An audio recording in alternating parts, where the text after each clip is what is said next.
नमस्कार, स्वागत है आपका जी बिजनेस में। मैं हूं दीपक डोभाल और आप देख रहे हैं आपकी खबर आपका फायदा। शॉपिंग के बाद बिलिंग के समय अक्सर लोगों से मोबाइल नंबर मांगा जाता है, ईमेल आईडीज मांगी जाती हैं। कई बार हम नहीं चाहते हुए भी अपना नंबर दे देते हैं और कई बार तो दबाव बनाया जाता है हम पर कि आपको नंबर देना जरूरी है वरना बिल या फिर आइटम आपको नहीं मिलेंगे। आप जानकर अब हैरान होंगे कि हमारे पास आने वाली ढेरों स्पैम कॉल्स और मैसेजेस की एक बड़ी वजह हर दुकान, हर काउंटर पर यह नंबर देना भी है। हमें नहीं मालूम कि उस काउंटर के बाद हमारा नंबर कहां जा रहा है और इस बात की कोई गारंटी भी नहीं है कि वो वहां से आगे नहीं जाएगा। इसीलिए सुरक्षा को लेकर और निजता को लेकर लगातार सवाल उठ रहे थे और अब ऐसा नहीं होगा। जी बिजनेस ने इस मुद्दा को हमेशा से प्रमुखता से उठाया है और सरकार ने भी अब सख्ती दिखाते हुए इस मामले में एक बाकायदा एडवाइजरी जारी की है और इसे अनफेयर ट्रेड प्रैक्टिस माना है। आज हम इसी पर चर्चा करेंगे, समझेंगे कि सरकार की सख्ती कितनी कारगर साबित होगी। क्या वाकई में इससे अनचाही कॉल्स, फर्जी कॉल्स पर लगाम लगेगी और एक कंज्यूमर के रूप में आपका अधिकार और कितना बुलंद हुआ है। बहुत ही खास मेहमान आज हमारे साथ होंगे, लेकिन पहले ये रिपोर्ट देख लीजिए।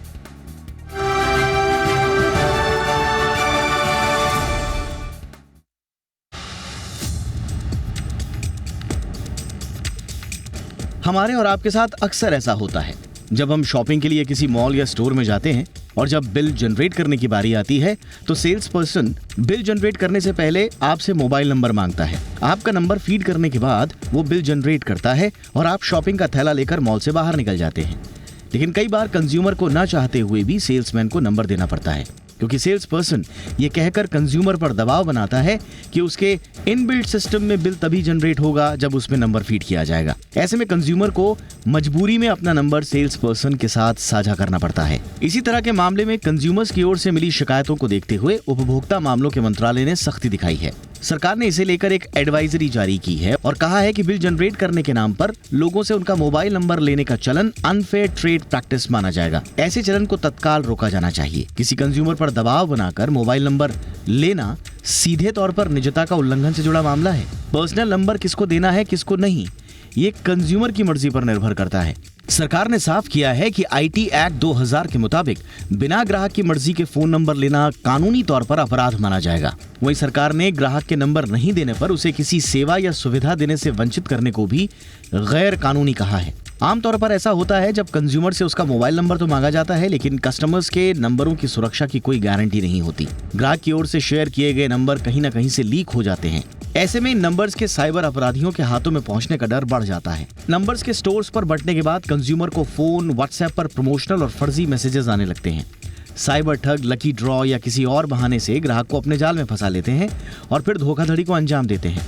फिलहाल सरकार ने मामले में रिटेल इंडस्ट्री, सीआईआई, फिक्की और एसोचैम जैसी संस्थाओं को ये एडवाइजरी जारी की है ताकि कंज्यूमर्स के हितों की सुरक्षा की जा सके। लेकिन एक ग्राहक होने के नाते आपको भी अपने हक पता होने चाहिए। अगर कोई शॉपिंग के दौरान बिलिंग के लिए आपसे दबाव बनाकर नंबर मांगता है तो ये गैर कानूनी है। ब्यूरो रिपोर्ट, जी मीडिया। बहुत ही खास मेहमानों का पैनल आज हमारे साथ जुड़ रहा है। परिचय आज के मेहमानों का आपसे करा दें। हमारे साथ जुड़ रहे हैं बिजॉन मिश्र, जाने माने कंज्यूमर राइट एक्टिविस्ट हैं। बिजॉन सर, बहुत बहुत स्वागत है आपका, गुड इवनिंग। हमारे साथ हैं नवीन शर्मा साहब, प्रेसिडेंट हैं सीआरओ यानी कि कंज्यूमर राइट ऑर्गेनाइजेशन के। शर्मा जी, आपका भी बहुत बहुत स्वागत है सर। और हमारे साथ हैं विराग गुप्ता, जाने माने एडवोकेट हैं सुप्रीम कोर्ट में। विराग जी, आपका भी बहुत बहुत स्वागत है। विराग जी, चर्चा की शुरुआत आपसे ही करना चाहेंगे। मुझे याद है आपसे कई मर्तबा बहुत सारे मुद्दों पर बातचीत हुई है और इस मुद्दे को भी हमने उस परिधि में लिया है पहले भी, और ये मुद्दा कहीं ना कहीं जुड़ जाता है आपके जो नंबर्स को डार्क वेब पे बेचा जा रहा है। अक्सर आपसे चर्चा होती थी कि ये नंबर आ कहां से रहा है इन लोगों के पास, तो पता चलता है हमारा तो नंबर बिक रहा है। सबसे बड़ी वजहों में से एक यही है कि यहाँ वहाँ हम अपना नंबर दे देते हैं, दबाव हम पर यह बनाया जाता है कि नंबर दीजिए, सिस्टम जनरेटेड बिल है, नंबर नहीं डालेंगे तो बिल नहीं निकलेगा, बिल नहीं निकलेगा तो आप शॉपिंग नहीं कर पाएंगे। तो अब ये स्पष्ट है गाइडलाइंस के बाद कंज्यूमर अफेयर्स मिनिस्ट्री की कि ये गैर कानूनी है, अनफेयर ट्रेड प्रैक्टिस है। विराग जी। दीपक जी, आप ग्राहकों के हितों की रक्षा के लिए कई तरीके से जो प्रोग्राम करते हैं, इसके लिए जी बिजनेस और आपको साधुवाद। धन्यवाद। लेकिन इसमें जो विषय है ये विषय अच्छा है और इसमें 2-3 बातें समझने की ज़रूरत है।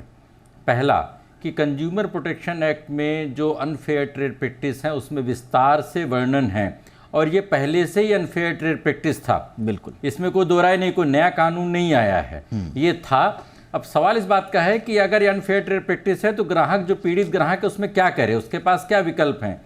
तो जो देश में जो ग्राहकों के हितों की रक्षा का जो कानूनी प्रबंधन है वो इतना ढीला सुस्त है और जो सामने वाली बड़ी कंपनियां इतनी ताकतवर हैं कि आम उपभोक्ता छोटे छोटे मामलों में झगड़े करने की बजाय वो सेक्रीफाइस या कंप्रोमाइज या सरेंडर करना बेहतर समझता है। ये पहली बात है। तो प्रश्न इस बात का है कि अगर कोई चीज़ अनफेयर है तो अनफेयर को रोकने के लिए दंडात्मक कार्रवाई कैसे हो, कैसे उन पर लगाम लगे, ये सवाल बाकी है। दूसरा कि इस विषय का मेरे हिसाब से, मेरी जानकारी के हिसाब से, क्योंकि मैं नोटिफिकेशन भी देख रहा था, आईटी रूल्स से सीधा संबंध नहीं है। ये कंज्यूमर प्रोटेक्शन एक्ट में जो अनफेयर ट्रेड प्रैक्टिस हैं उसमें सेक्शन 94 में भी एक है। उसके तहत 2021 में सरकार ने एक नोटिफिकेशन भी जारी की थी जो ई रिटेलर्स वगैरह सारे लोगों के लिए। तो ये कंज्यूमर प्रोटेक्शन एक्ट के तहत है और ये बात हमारी आपकी, और ये बात स्पष्ट है कि जब डेटा वाली बात आती है तो डेटा से संबंधित कई सारे विभाग हैं और उन सारे विभागों के बीच में एक आपस में रिश्ता होना या समन्वय होना जरूरी है। तीसरा नहीं, कि जो नोटिफिकेशन भी निकली थी उसमें राज्यों पर भी जोर है। विराग जी, एक चीज आपने थोड़ा सा इसको थोड़ा सा इलैबोरेट करते हैं हल्का सा।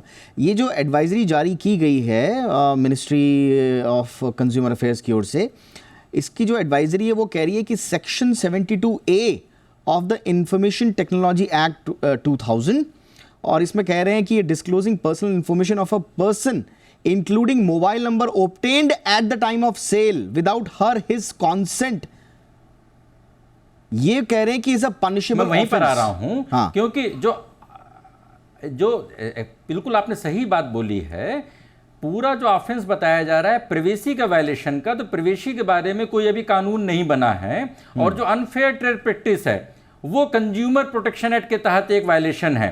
तो इसीलिए कंज्यूमर अफेयर्स मिनिस्ट्री ने जो ये गाइडलाइंस इशू किया है, इसलिए उसका आईटी एक्ट के साथ कैसे तालमेल बैठेगा यह देखना दिलचस्प है। इसमें जो सवाल ये है, रेमेडी कहां पर है?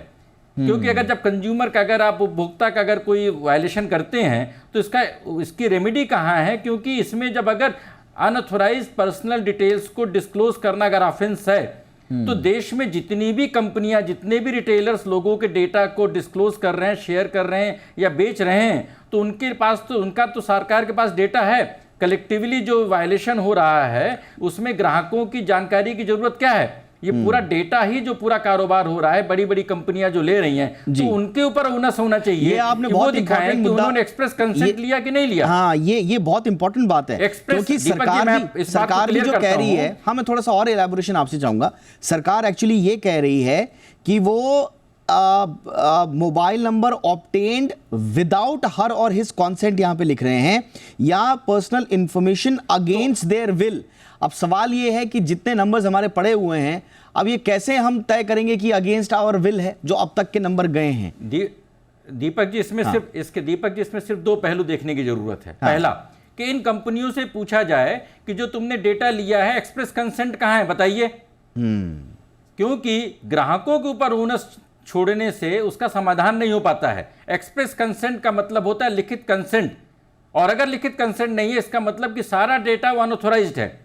और दूसरा जो है कि जब ये अनफेयर ट्रेड प्रैक्टिस है या लोगों के निजता का उल्लंघन है तो उसके खिलाफ फिर उसमें कार्रवाई क्या होगी, दंड क्या होगा, किस तरीके की चीजें होंगी, इसका निर्धारण भी होना जरूरी है।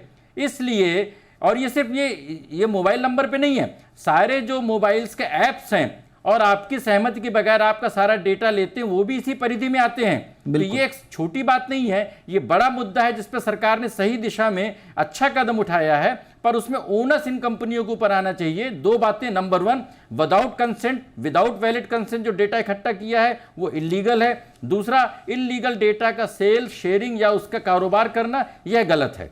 ये आपने बिल्कुल सही कहा।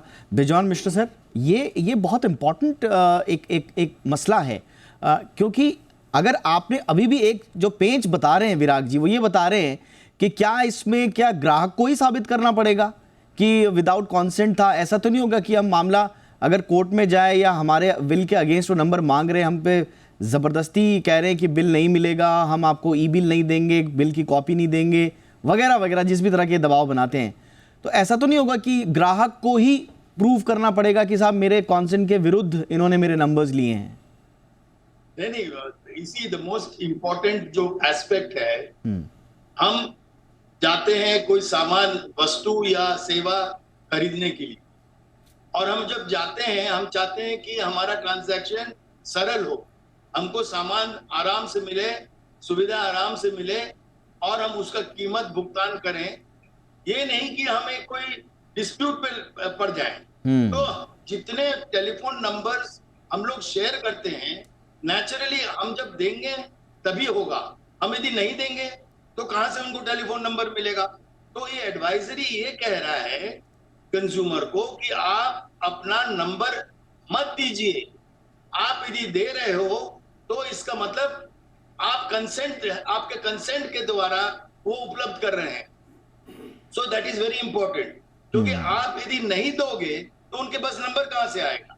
तो इसलिए आपको ये समझना होगा कि हम लोग को विस्तार रूप से इसका अवेयरनेस क्रिएट करने का है कि हमको अनिवार्य रूप से नंबर नहीं देना है, हमको केवल सामान खरीदना है और हम मैक्सिमम हम अपना नाम दे सकते हैं, लेकिन हमारा टेलीफोन नंबर देने का जरूरत नहीं है, क्योंकि उनके पास रिसीट है और वो हमको जो बेच रहा है वो प्रोडक्ट का बैच नंबर वगैरह सब कुछ उस रिसीट में आ जाएगा या प्रोडक्ट्स में आ जाएंगे।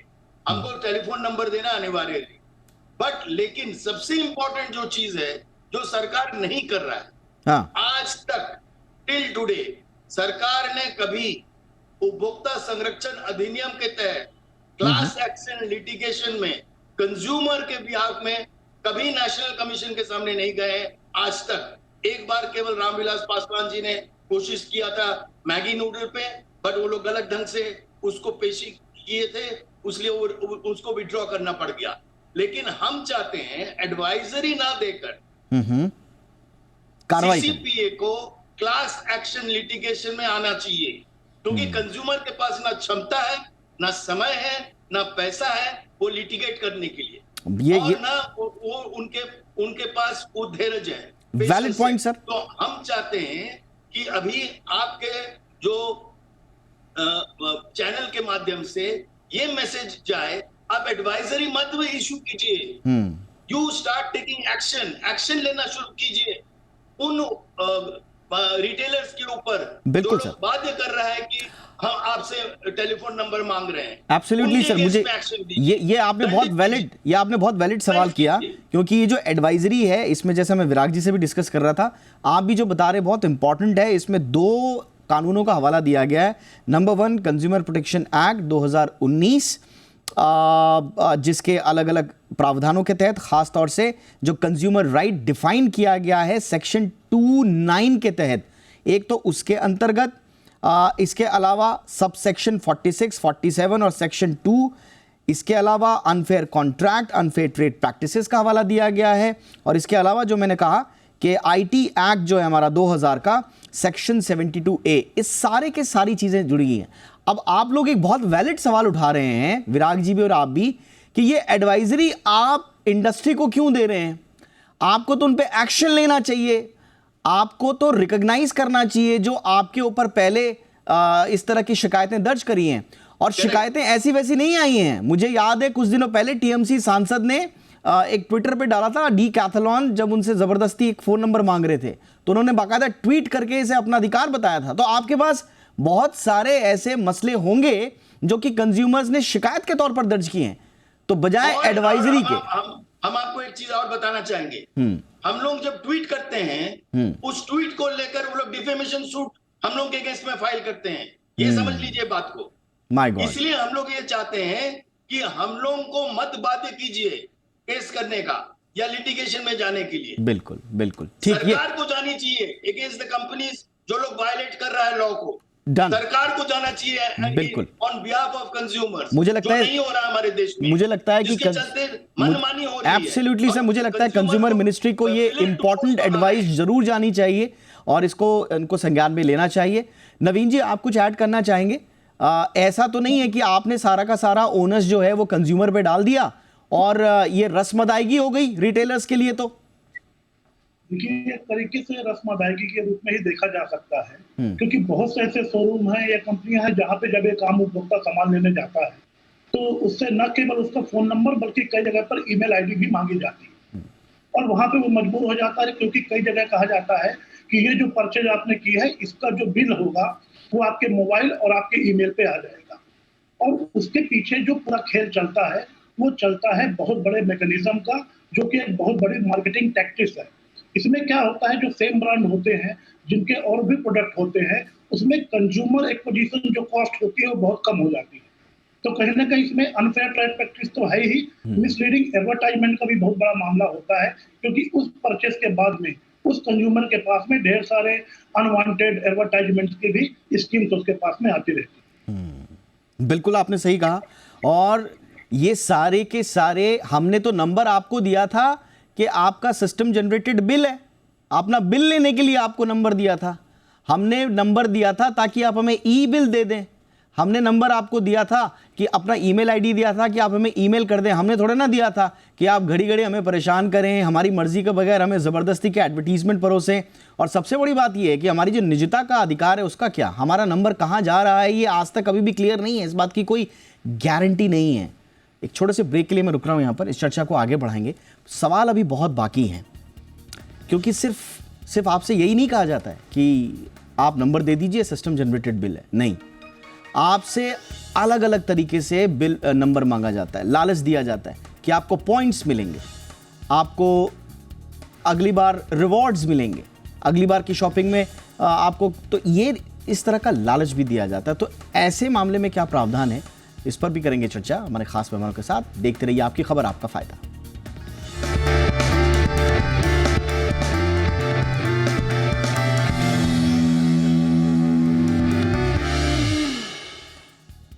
ब्रेक के बाद आपका स्वागत है। तो कोई शॉपिंग आप करने जाते हैं, कहीं कपड़े खरीदने जाते हैं, आपसे अगर नंबर मांगा जाता है तो ये गैर कानूनी है। ये कोई नई बात नहीं है, एडवाइजरी ताज़ा है, लेकिन कानून पुराने हैं। ये इसलिए हम इस पर चर्चा कर रहे हैं आज। विराग जी, आप सीधा सवाल ये है कि एक आम ग्राहक अब क्या करे? आजकल हम ये देख रहे हैं, नया चलन आ गया है। बिजॉन मिश्रा साहब बिल्कुल सही कह रहे हैं, ट्विटर पे अब ऐसा लगता है कि सरकार को तो एक तरह से सहूलियत हो गई है कि आप कंज्यूमर जो है ट्विटर पे जाए, मिनिस्ट्री को टैग करे, कंपनी को टैग करे। मिनिस्ट्री सोचती है ठीक है हमें टैग कर लिया, संज्ञान हमने ले लिया, लेकिन वो ये भी जानते हैं कि डायरेक्टली कंज्यूमर की और कंपनी की बात हो रही है, हमारा काम खत्म, अब कंज्यूमर और कंपनी जो है निपटे अपना। तो अब अगर आम आदमी के साथ कोई नंबर मांगता है, जबरन नंबर मांगता है या डिनाई करता है सर्विस देने से, गुड्स देने से, या उसमें किसी तरह की तब्दीली की बात करता है, तो ट्विटर पे जाएं सर, थाने में जाएं या कंज्यूमर फोरम में जाएं? देखिए, आपने यह 6 प्रश्न पूछा है, और जितने भी डिजिटल अपराध हो रहे हैं इससे संबंधित, डेटा से संबंधित, उन सारे अपराधों में 3 प्रश्न सबसे इम्पॉर्टेंट हैं। पहला कि अपराध निश्चित तौर पर कंज्यूमर प्रोटेक्शन एक्ट से, आईटी एक्ट से, आईपीसी से, डिफरेंट कानूनों से ऑलरेडी निर्धारित हैं, लोगों को पता है कि गलत है। दूसरा सवाल ये है कि उस गलत के खिलाफ कौन कार्रवाई करे, और तीसरा उस कार्रवाई का रेगुलेटर कौन है, उस कार्रवाई में क्या दंड होगा, कितने लोगों को दंड मिला है। ये यक्ष प्रश्नों का जवाब मिलना जरूरी है। हर बार एक नया विभाग एक नए किस्म का लोगों के लिए एक संतोष भरा एडवाइजरी लेकर के सामने आता है कि ऐसा करना गलत है, ऐसा नहीं होना चाहिए। होने चाहिए से आगे बढ़ने की आवश्यकता है, क्योंकि 4 बातें स्पष्ट हैं। पहला, हम किसी का भी डेटा गैर कानूनी तरीके से बगैर सहमति के नहीं ले सकते हैं, लेकिन रोजाना करोड़ों अरबों डेटा भारत में लिया जा रहा है, सिर्फ रिटेलर्स द्वारा नहीं, सरकारी विभाग भी ले रहे हैं, एयरलाइंस भी ले रहे हैं, दूसरे ले रहे हैं। बगैर ज़रूरत के आपका आधार नंबर लिया जाता है, बगैर ज़रूरत के आधार कार्ड लिया जाता है, बोर्डिंग के समय आपकी डेट ऑफ बर्थ मांगी जाती है। तो ये एक पूरा गैर कानूनी सिस्टम है जिस पर पूरी डेटा की अर्थशास्त्र टिका हुआ है। दूसरा कि कहाँ लोग जाएं, हर आदमी के पास ट्विटर नहीं होता है, ट्विटर की अनदेखी भी हो जाती है, पुलिस के पास इतनी क्षमता नहीं, उनका क्षेत्राधिकार नहीं है, ये केंद्र सरकार राज्यों के बीच का विषय है। तो लोग कहाँ जाएं, कैसे कंप्लेंट करें, और अगर कंज्यूमर कोर्ट में जाते हैं तो कब न्याय मिलेगा। तीसरा, सरकार के पास पूरी जानकारी है, तो बजाय ग्राहकों के पास एक अधिकार देने के, सरकार, जैसा मैं बिजॉन मिश्रा जी से पूरी तरह से सहमत हूं कि क्लास एक्शन सूट के लिए पूरा परफेक्ट मामला है और कानून के तहत उसका एग्जीक्यूशन होना चाहिए। सारी कंपनियां, उनको ये बताने की जरूरत है कि उन्होंने इतने बड़े पैमाने पर गैर कानूनी डेटा के पर्सनल डिटेल को कैसे इकट्ठा किया, कैसे उसको बेच रही हैं, कैसे शेयर कर रही हैं, कैसे ऑफेंसिव मैसेजेस भेज रही हैं। क्लास एक्शन सूट को जरा थोड़ा सा इलैबोरेट करेंगे, बड़ी जिज्ञासा हो रही है इसमें, क्या सरकार की भूमिका है और इससे क्या हो जाएगा? देखिए, क्लास एक्शन सूट जो नया कंज्यूमर प्रोटेक्शन एक्ट आया उसमें प्रोविजन है और अमेरिका वगैरह में इन सारी चीज़ों के बारे में प्रावधान है। इसीलिए आप देखते हैं कि वहाँ पर जो कंपनियाँ होती हैं वो उपभोक्ताओं के जो अधिकारों के उल्लंघन करने में डरती हैं, क्योंकि उनके खिलाफ सामूहिक तौर पर उनके खिलाफ केस फाइल किया जा सकता है। और जब सामूहिक केस फाइल किया जाता है तो एक व्यक्ति विशेष उनसे जुर्माना कितना मांगेगा, कितने पेनल्टी मांगेगा, 1 लाख रुपए, 2 लाख रुपए, 5 लाख रुपए। जब क्लास एक्शन सूट होता है तो कंपनी का जो सामूहिक उत्तरदायित्व होता है, उसका जो सामूहिक अपराध होता है, उसके खिलाफ मामला चलाया जा सकता है और सरकार इस तरह के मामले को चला सकती है। उपभोक्ता संगठनों को इस तरह का अधिकार दिया जा सकता है, लेकिन अभी प्रैक्टिकली भारत में उसका जो रिड्रेसल सिस्टम है, उसकी जो कानूनी व्यवस्था है, अभी तक वो इन्फोर्समेंट में नहीं आई है। जिस तरीके से मैं अभी एक कोई व्याख्यान सुन रहा था कि कैसे पीआईएल को हाई कोर्ट और सुप्रीम कोर्ट में आज़ादी के बाद मान्यता मिली, उसी तरीके से अब क्लास एक्शन सूट को भारत में मान्यता मिलने से बड़ी कंपनियों के ऊपर एक बहुत बड़ा अंकुश लगेगा। मुझे लगता है तो तुरंत कर देना चाहिए सरकार, उसमें तो कोई आपत्ति होनी नहीं चाहिए। बेजॉन सर, क्यों नहीं किया अब तक इन लोगों ने?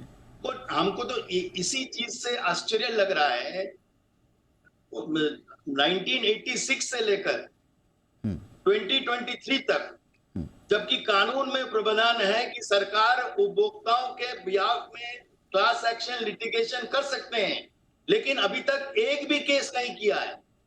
और इसलिए हम लोग बड़े चिंतित रहते हैं कि अभी हम लोग का एक रेगुलेटरी बॉडी भी बन गया, CCPA, central consumer protection authority, और उनका यदि आप पावर्स देखोगे उसमें कानूनी रूप से उनको हक दिया गया है, वो उपभोक्ताओं के पक्ष में सामूहिक रूप से वो रिप्रेजेंट कर सकते हैं और जुर्माना मांग सकते हैं, कॉम्पनसेशन मांग सकते हैं। लेकिन आज तक नहीं मांगा गया। मालूम क्यों इस पे देर हो रही है।